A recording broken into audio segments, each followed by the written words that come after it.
ഇന്നെനിക്ക് ഭയങ്കര സന്തോഷമായ ഒരു കാര്യം കാണിച്ചു തരാം. വേറെ ഒന്നുമല്ല, ഞങ്ങളുടെ വീട്ടിലും ഡ്രാഗൺ ഫ്രൂട്ട് ഉണ്ടായി. അപ്പോൾ ഒട്ടും പ്രതീക്ഷിച്ചിരുന്നില്ല കേട്ടോ, അത് ഉണ്ടാവുമെന്നൊന്നും വിചാരിച്ചിട്ടുണ്ടായിരുന്നില്ല. അപ്പോൾ ഇത് പഴുത്തൊന്നും അറിയില്ല. യൂട്യൂബിലൊക്കെ നോക്കിയപ്പോൾ ഇതിങ്ങനെ വിണ്ട് വരുന്നതാണ് കണ്ടത്. പക്ഷേ വിണ്ട് വന്നിട്ടൊന്നുമില്ല. അപ്പോൾ അവർ സ്കൂൾ വിട്ട് വന്നിട്ടേ ഉണ്ടായിരുന്നുള്ളൂ. അപ്പോൾ അവരെടുത്ത് പറഞ്ഞപ്പോൾ അവർക്കും ക്ഷമയില്ല, എനിക്കും ക്ഷമയില്ലാത്തതുകൊണ്ട് എന്തെങ്കിലും ഒരെണ്ണം പൊട്ടിച്ച് നോക്കാമെന്ന് വെച്ചിട്ട് ഞങ്ങൾ പൊട്ടിക്കാന്ന് വെച്ചത് കയറി വന്നതാണ് കേട്ടോ. അപ്പോൾ ഇത് നല്ല വെയിൽ കിട്ടുന്നിടത്താണ്. അപ്പോൾ അതുകൊണ്ടായിരിക്കും ചിലപ്പോൾ പെട്ടെന്ന് ഉണ്ടായത്. ഞാൻ പ്രത്യേകിച്ച് കയറും കാര്യങ്ങളൊന്നും കൊടുക്കാറില്ല കേട്ടോ. അപ്പോൾ ഇത് ഉള്ള് വൈറ്റാണ്.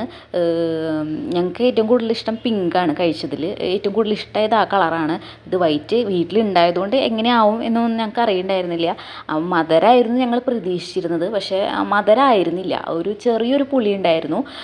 പിന്നെ വേറെ പ്രത്യേകിച്ച് കഴിക്കുമ്പോൾ പ്രത്യേകിച്ച് വികാരങ്ങളൊന്നും നമുക്ക് ഉണ്ടാവില്ല. അത് എല്ലാവർക്കും അറിയാവുന്ന കാര്യമാണ്. പിന്നെ എല്ലാവർക്കും പൊതുവേ ഈ സാധനം ഈ വൈറ്റ് ഇഷ്ടമില്ലാത്തവരാണ്. പക്ഷേ എനിക്കും കിങ്ങിണിക്കും ഇഷ്ടമാണ് കേട്ടോ. ഇപ്പോൾ ചേട്ടാ ഇവിടെ പിങ്ക് മേടിക്കുമ്പോഴായാലും ഞങ്ങൾക്ക് ഇത് കഴിക്കാനായിട്ട് ഇഷ്ടമാണ്.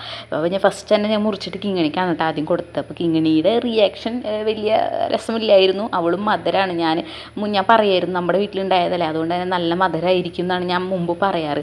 അപ്പോൾ ഞാനും അത് അങ്ങനെ തന്നെയാണ് കേട്ടോ പ്രതീക്ഷിച്ചത്, മധുരമായിരിക്കും എന്നാണ്. പക്ഷേ അത് മധുരമൊന്നും ഉണ്ടായിരുന്നില്ല.